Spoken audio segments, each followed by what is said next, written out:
world is changing, and education must change with it. The Global Innovation Field Trip, also called GIFT, is a new way to inspire youth innovation that is impacting our world in ways that we've never imagined. And we invite you to be a part of it. GIFT is the online 24-hour multi-country collaboration celebrating young innovators and those who educate, inspire, and sponsor innovation. Through GIFT, students are invited to present their stories of innovation at this prestigious event to their contemporaries, educators, and program leaders across the world, building their self-esteem, confidence, and skill in verbal communication. Students are not only celebrated for their innovative achievements, but they are also afforded the unique opportunity to look at the world beyond their home communities as they observe presentations from other students from distant countries and cultures.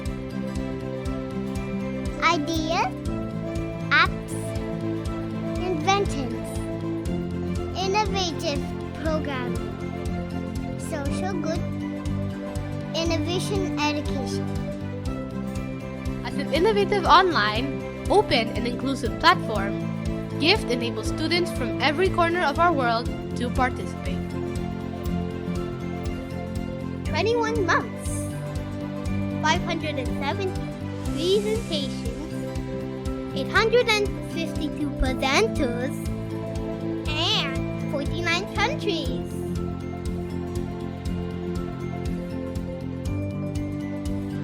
There exists no age, sex, race, or geographic border defining who can become an innovator.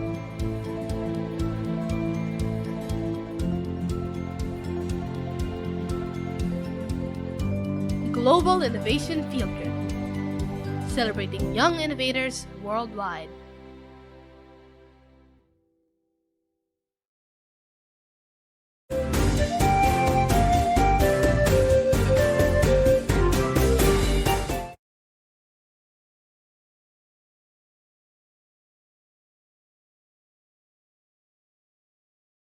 Everyone, my name is Robert and I am 8 years old. And my name is Aaron and I am 6 years old. We are brothers and we like to invent things together.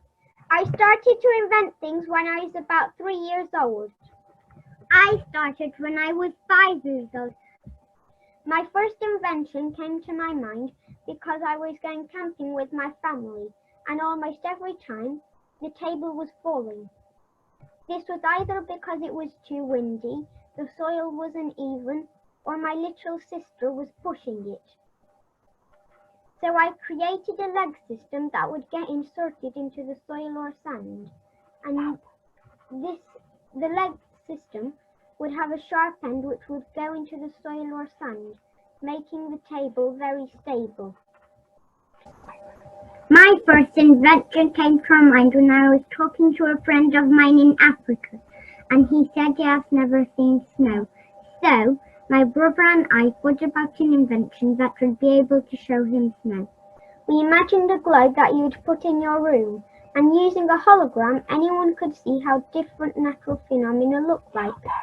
This would include rainfall, snow, storm, tsunami, tornado, hurricane, aurora borealis, or even show kids how a desert, a rainforest, or savanna looks like.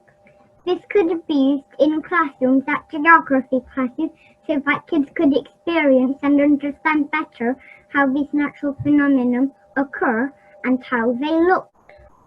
And last but not least, I encourage kids to just look around, listen to the planet, listen to nature around, listen to the people, find the problems around them, and then just think about solutions. Their solutions might help us all. Thank you.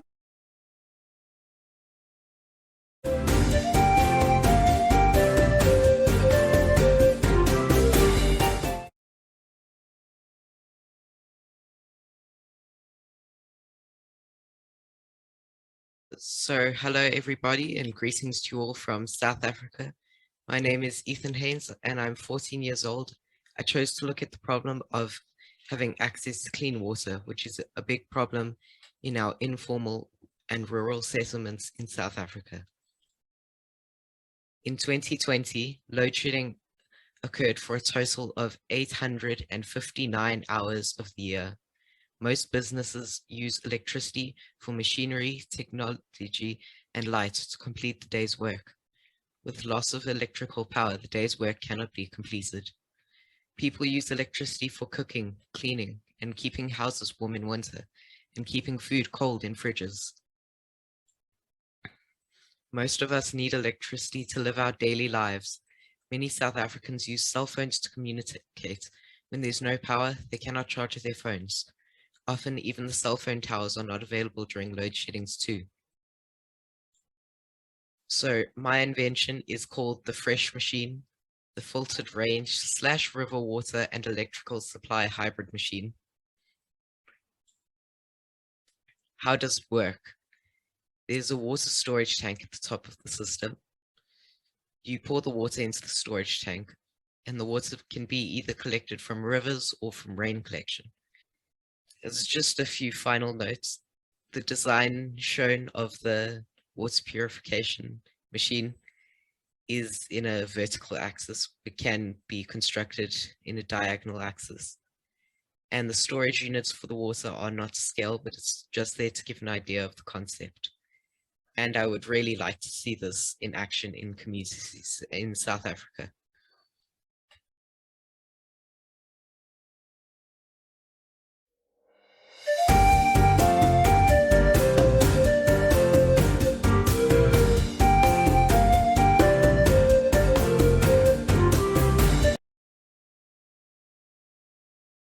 So next we have Sophie Zazula, and she is an award-winning inventor who's in 7th grade and is from Connecticut in the United States. So go ahead. Hi, I'm Sophie Zazula. I'm going into 8th grade this year, and I'm the inventor of the snow straw. So what the snow straw is it's a biodegradable, environmentally friendly ice straw that melts away when you're done instead of staying on our rolls forever like a plastic straw. I came up with my idea a couple years ago. My family has always stressed the importance of cleaning up our oceans and keeping our world environmentally friendly.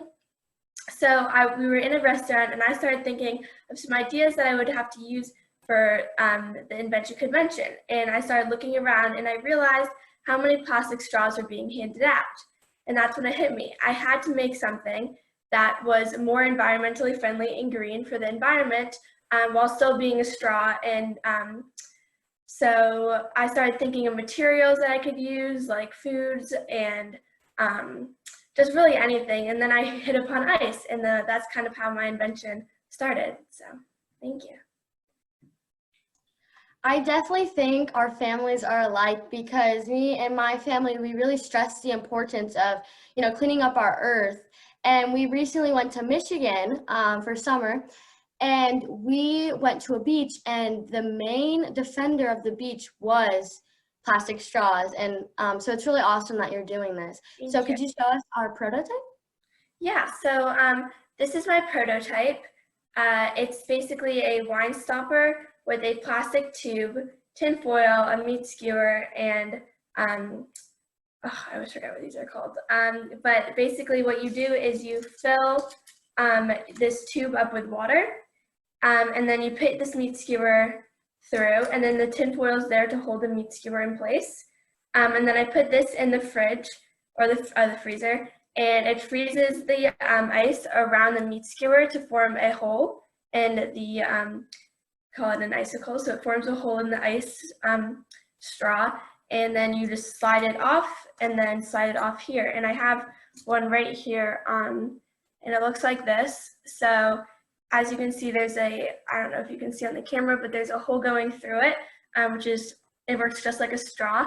But it does replace also metal and paper straws, because although those are better for the environment than plastic straws, they have their faults, as in metal straws alter the taste of your drink and are expensive for restaurants to purchase, while paper straws mush up after a couple of sips.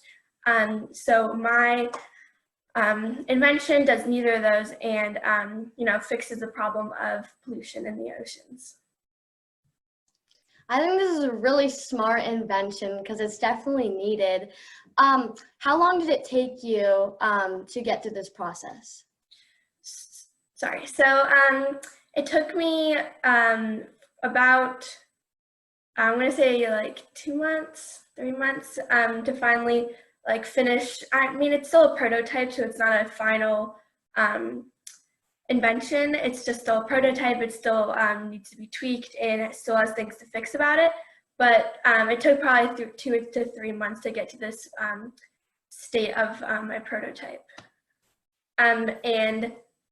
So my straw basically is made out of ice, which also means that possibilities are endless for flavor-wise. So you can make it out of orange juice, lemonade, apple juice, really just anything. So yes, it does help the environment, but it's also something people can use at parties or bars as another touch to make like something more unique while still being environmentally friendly. Do you have any other ideas and inventions in the future that you're thinking of to help the environment? Yeah, so a year later after I invented the snow straw, I made this, which is basically a machine that mass produces snow straws. So this one is only showing 4, but if this were to really become something that people would use in restaurants, it could make up to as many straws as they want. So yes, I do have some slides to show to explain my invention a little more, so I'll put those up right now.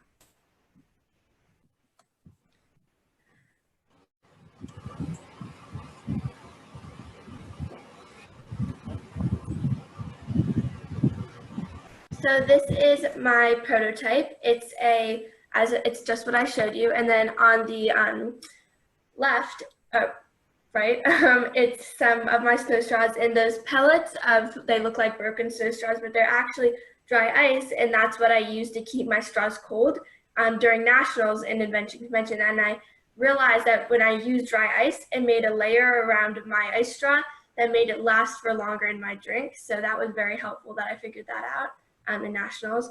Here's just some pictures of the ice straw. So it's like, it's sitting on it's on the meat skewer like this. And as you can tell, I just slide it off and then there it is. This is just a picture of me drinking using the ice straw. So here are some of the awards I won. I won first place for Earth and Geosciences, second place for my age group. And yeah, I also was on Innovation World, and yeah, those are just a couple of the awards I won. I also got a lot of publicity. I was on my local newspaper. I was featured on Fox News, Better Connecticut, and Connecticut Style. And I was also interviewed at Nationals Invention Convention. After I made the snow straw and then made my machine, I decided not to invent the next year, and instead I took it upon I decided to do a Girl Scout project where I went around to schools in my area and discussed what the invention process was and tried to inspire kids to invent and just talk to kids about how you don't have to be a certain age to invent, and you don't have to be a super like into math and science to invent. You just have to be able to problem solve, you have to have passion, and you really just have to really want to make the world a better place. So I talked to some kids about that instead of inventing this year. So thank you.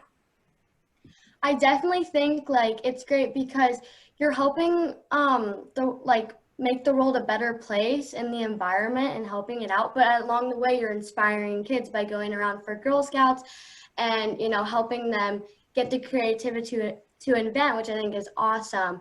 How much would it cost for this ice straw?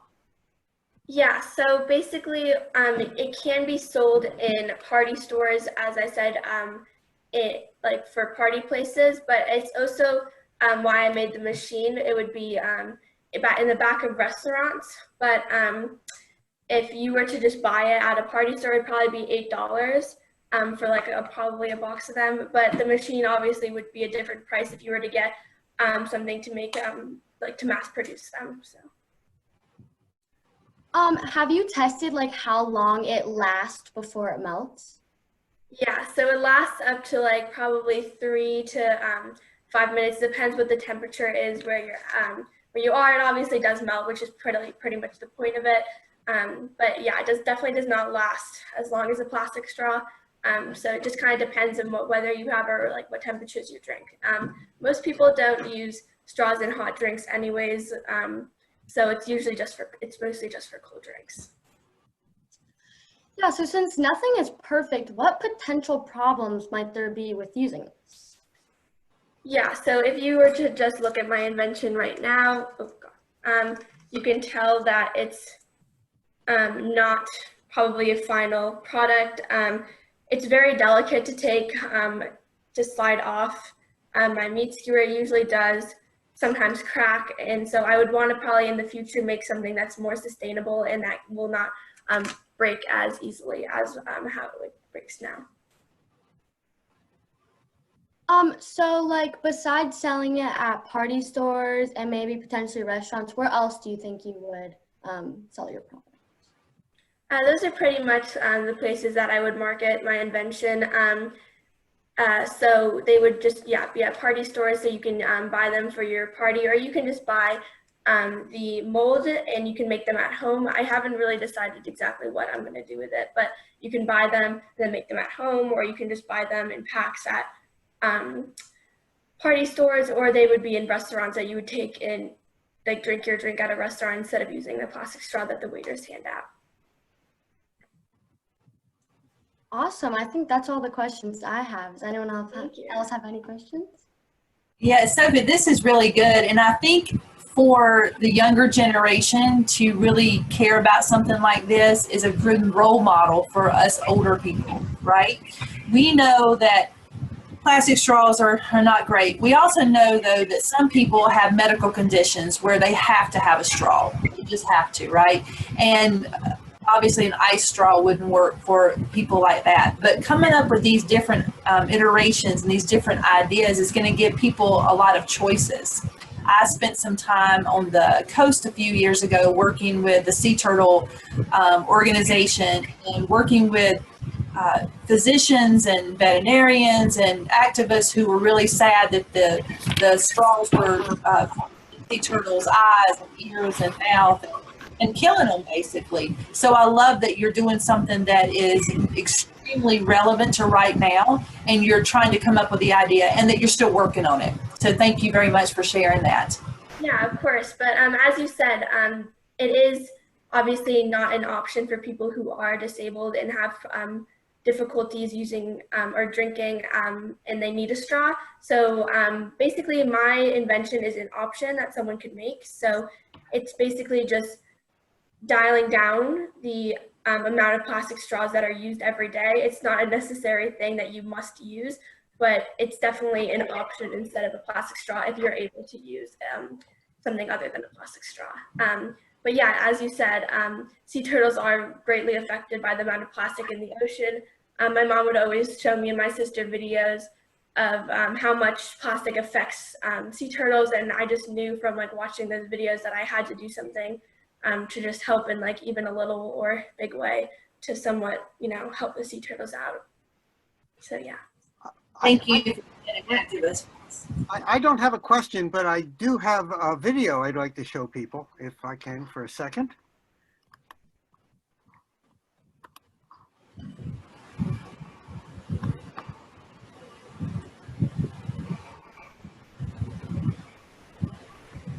I'm Sophie Zazula from the United States, and I'm an inventor.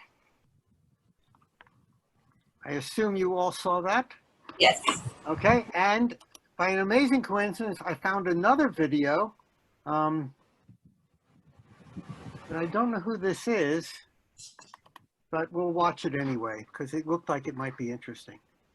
Are you seeing the screen? Yes. Yeah, we're seeing it. Yep.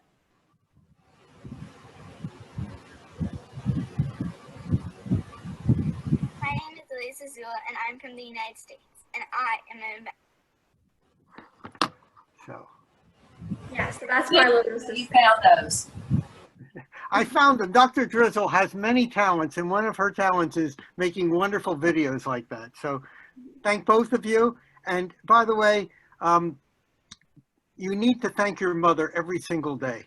I'm very grateful for it. She is clearly doing a wonderful job. So Thank you. Yeah, I am very grateful of all the things she done for me and my sister, even so I could be here today talking to you guys. So.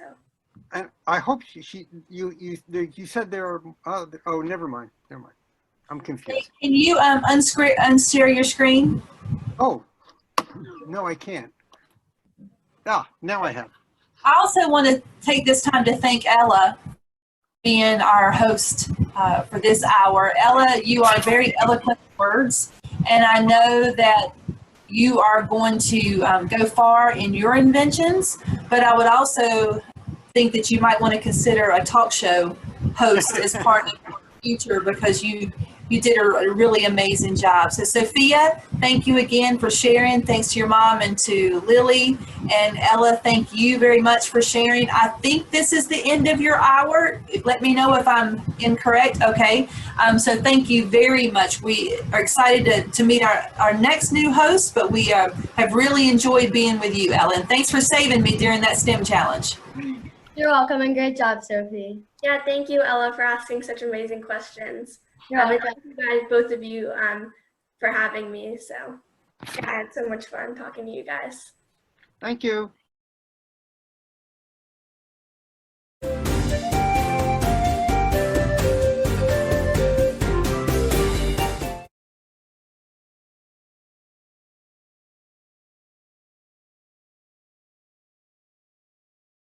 I'm Dave from Hangzhou New Century Foreign Language School, and I am in grade 4. My invention is BB Cup. I noticed that after my sister brushed her teeth, there would always be residues or toothpaste or other residues on the toothbrush. This creates bad bacteria on the toothbrush, and we put it back in our mouth. Also, there are stains on the bottom of the cup due to water residue after it not drying properly. In my version 1.0, I propose using centrifugal force to throw the residues out of the toothbrush with a little motor. In my version 2.0, a washboard is placed inside the cup and there's a slope in handle. In my version 2.0 plus, the slope was on the cup. We've also made a hole in the bottom of the cup to place the toothbrush. After some adjustments, I finished my design and 3D printed it. It looks wonderful. I attended IC 2019 China and tried it out. Feedback said the washboard was dirty after daily use, and the slope was not steady when the cup was put upside down. I talked with the teacher and started my version 3.0. I redesigned the sawtooth in the junction of handle and cup. Extra 3 support points were created. To finish my design, I learned a new modeling software, Creo. This is my latest version 3.0. This is the sawtooth. It can help to clean the residues on the toothbrush.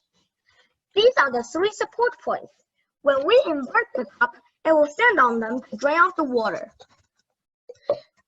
The hollow cup handle. We can place the toothbrush in it. How this cup works. After brushing your teeth, you have to do 3 steps. First, rub the toothbrush against the sawtooth back and forth to clean the residues on the toothbrush and rinse the toothbrush. Second, invert the cup. It will stand on 3 support points to drain off the water. Third, last, put the toothbrush in the hollow cup handle. This invention is for everyone, since we all brush our teeth.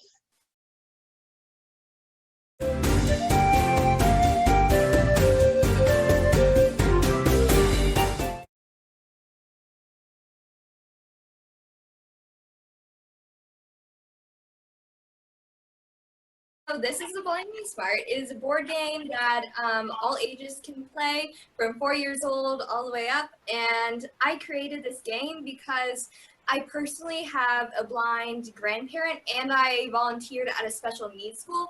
And I noticed that the blind students had a really hard time connecting with the other students. So I wanted to create a way for both my grandmother and those students to connect with others and still have fun. And I found out there are 39 million people in the world that are blind. So I figured that as I'm helping these students and my grandmother, I could help all of these people too.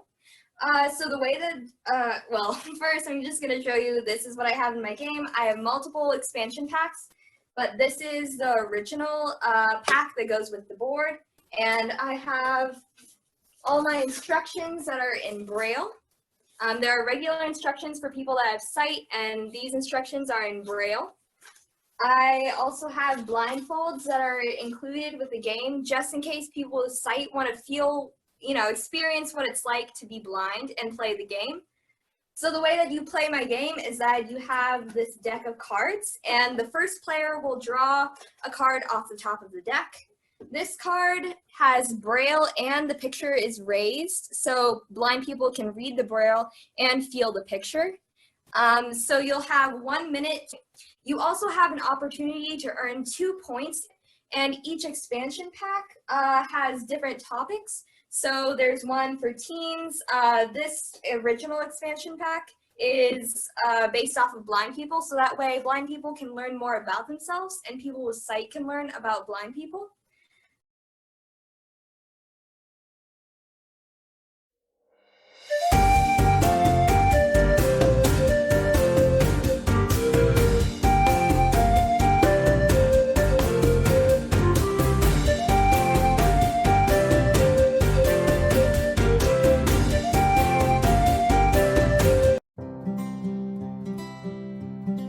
Well, I think just one more time, let's give it up for our 5 finalists.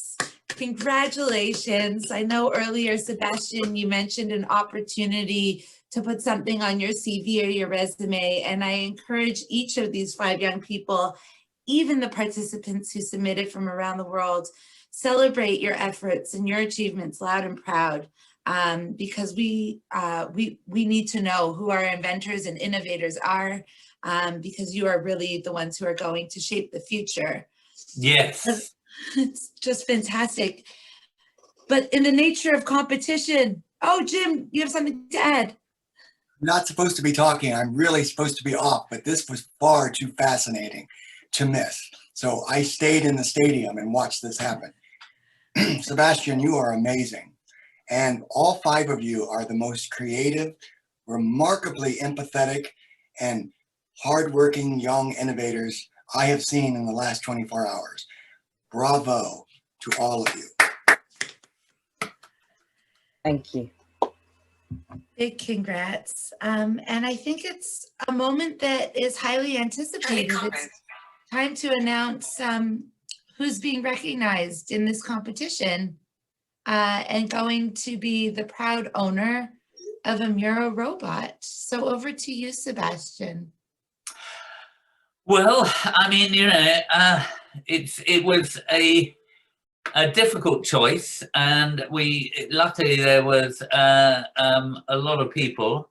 I thought, Liberi, you did a great idea, and it's very well thought out.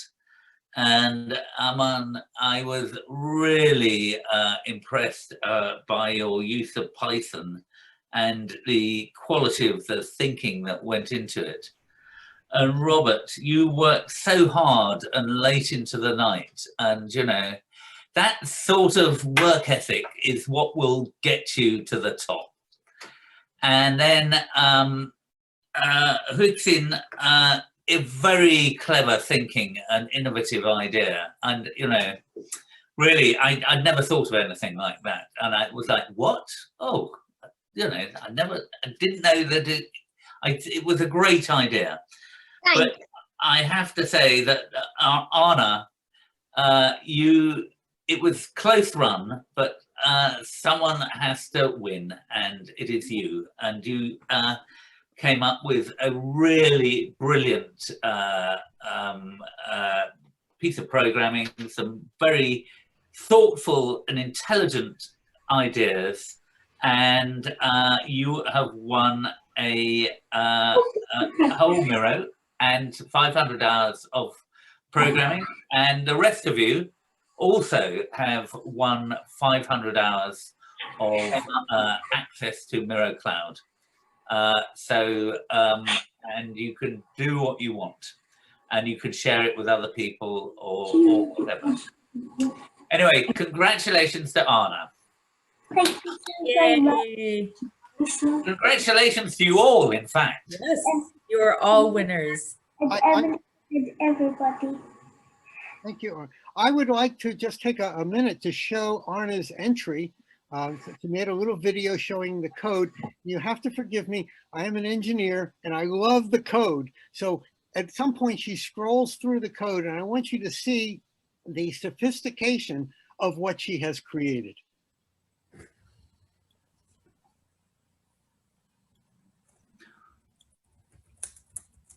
We see it.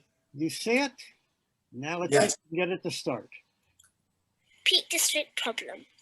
Hello, I am Anna, and I have coded Miro to rescue her owner and his 5 friends. My code begins with a program start, and then I've coded Miro to move her head into the middle position. Then she'll go forwards, and she'll point her tail straight. Then she will wait for a bit to figure out where she is and where her owner is. She'll turn 90 degrees and move forward some more. And she'll start moving slightly faster.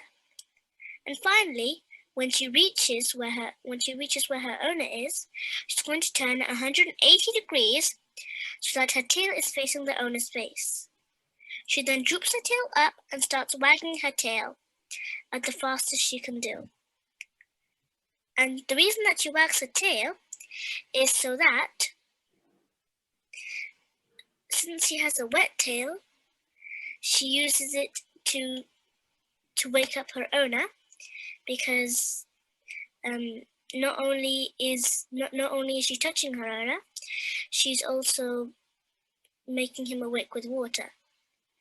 She then uses her key code, which is the lights on her back, to tell him you slept. And later, when her owner, who's called Sam, calls the ambulance, they're all quite nervous. So, one of the 5 friends touches Miro's back or her head. And what Miro will do is she will move her neck, and she'll just do various movements to calm them down. She'll visit all the 5 friends so they can pet her. And she'll repeat this 25 times so that they each get to pet her 5 times. And by then they would have reached the hospital. And then that is the end of my code. Thank you. The Peak District problem. Hello, this is my second code. In this case, Miro is being used as a guide dog. Here, Miro is helping Charlie to cross the road and get inside a taxi. From here, Miro is helping Charlie at work. Then, Miro is helping Charlie to get inside a taxi to go home from office. Finally, he helps Charlie at home by being his best friend. Thank you.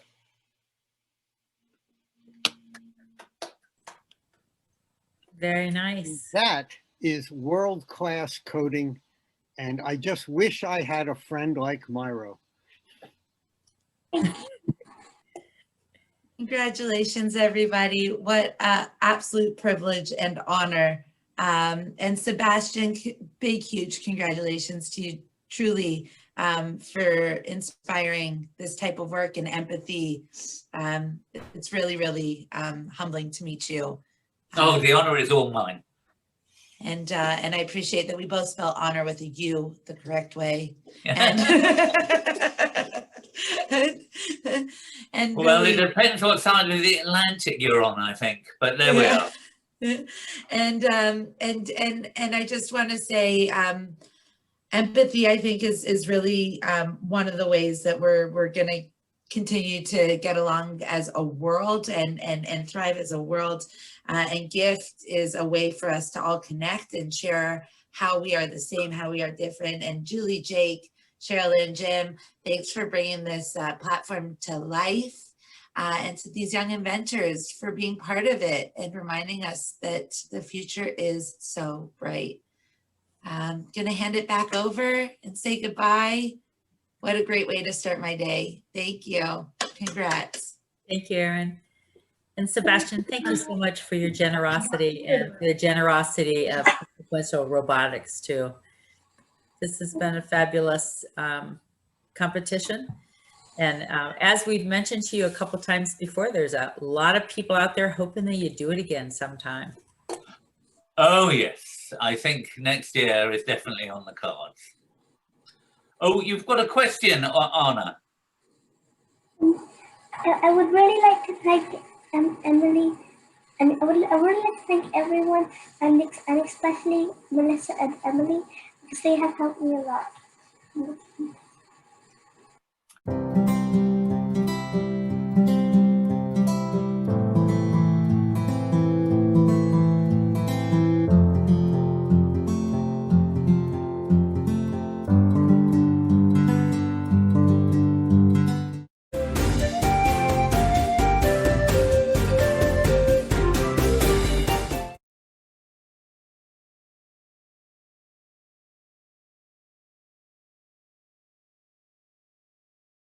Recycling. Recycling is the process of converting waste materials into new materials and objects so they can be used again. Recycling turns things into other things, which is like magic. Benefits of recycling. It reduces an emotional response. It index the of existing products. It reduces the amount of waste to send to landfills, prevents pollution by reducing the need to collect new raw materials, saves energy. Dry leaf craft. I collected some dry leaves from the park and I made some dry leaf art. Dry branches craft. I collected some dry branches from the park, then I painted it with acrylic colors. Then I put it in my drawing room. Newspaper craft. This is a newspaper mache. This is made of newspaper and glued and painted. This is a newspaper painting I made of flower. This is a unicorn. LCD craft. Foil craft. Egg carton craft. Future plans. I will create more recycling craft, explore something new. Thank you.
noodles are disgusting? Yes.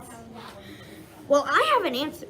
Try fruity noodles with 3 flavors and watermelon meatballs. So it is mind-boggling to taste it. The 3 flavors are pear, banana, and apple.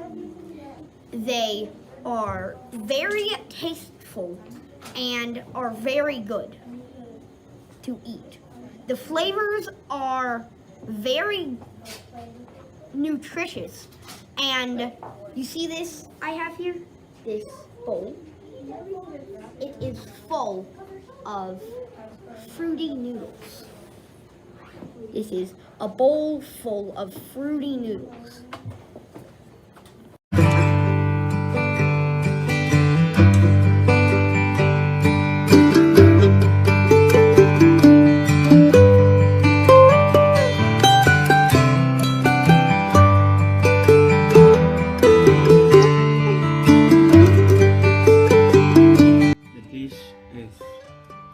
Finished. It is amazing. The result is great. This is delicious. It is having everything in it. So far so good. I say thanks to you for being with us. Local African dish to international standards.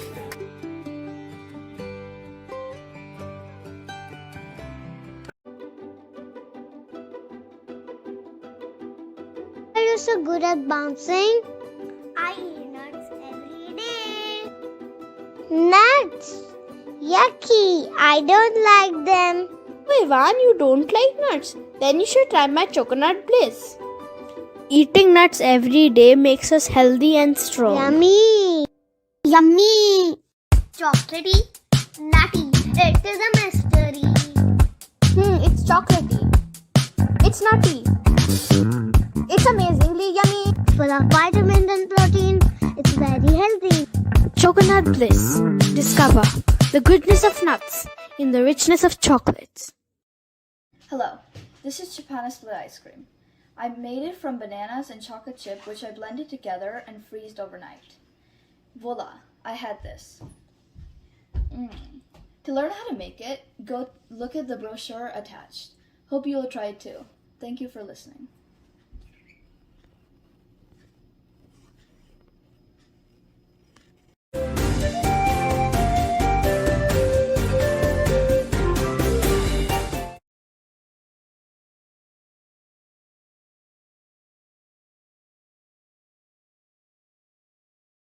Hi, I'm Arushi, and I'm from Toronto, and I'm in grade 7.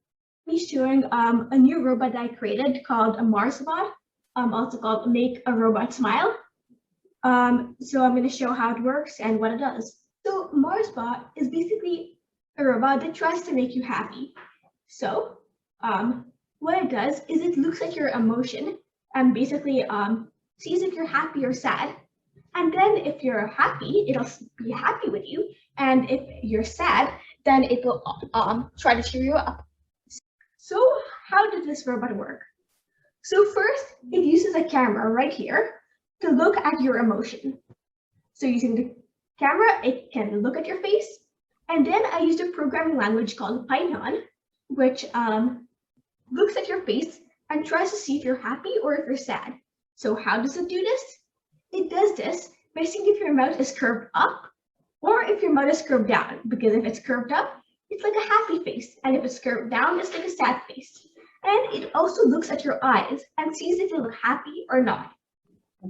And after that, so now I know, the robot knows if you're happy or sad, but how does it cheer you up?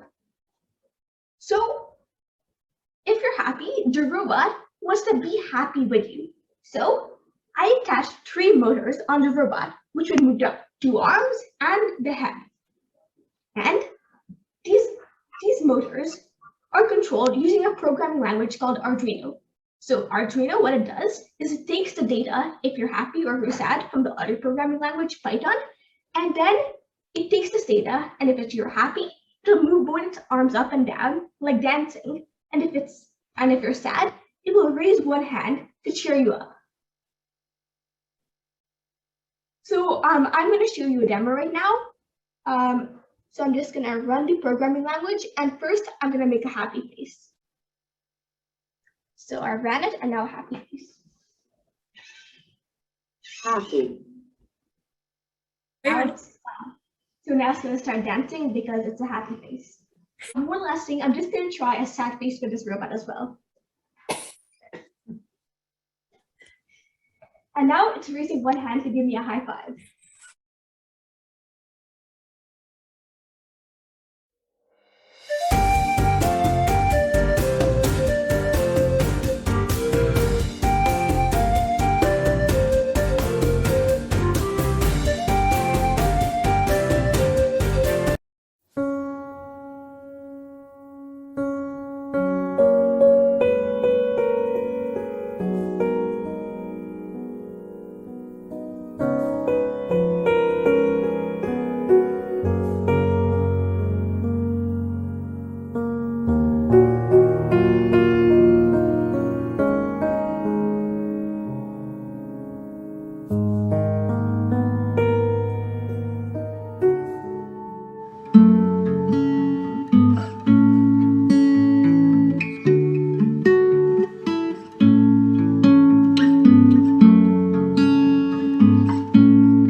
Hello everybody, how are you? My name is Phoenix Kai Atlantis. I'm 7 years old now, and now I study in the 2nd grade of My Little Island School.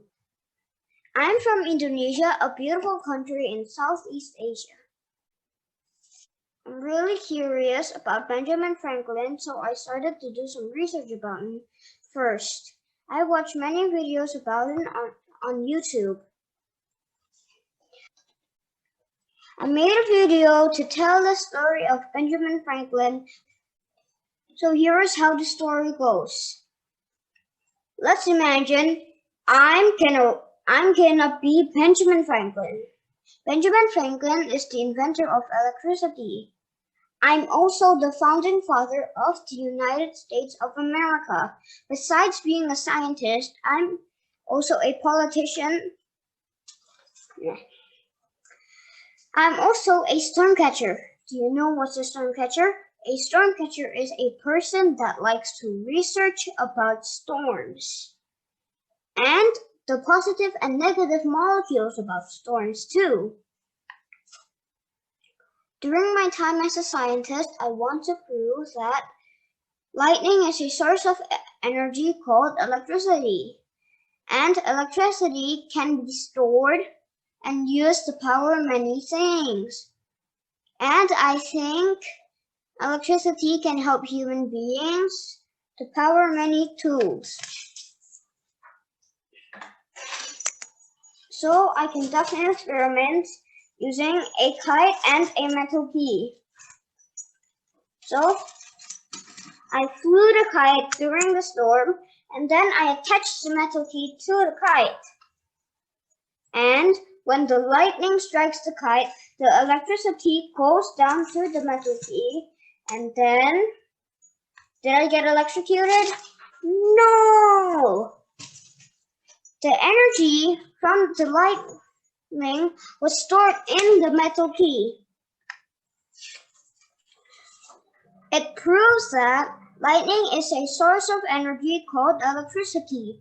That energy can be stored and used as a power to power many tools like lamps and stuff. My invention is very important and useful, so because it makes my life and other people's life easier. I will never forget to say thank you to Mr. Benjamin Franklin, and you should too.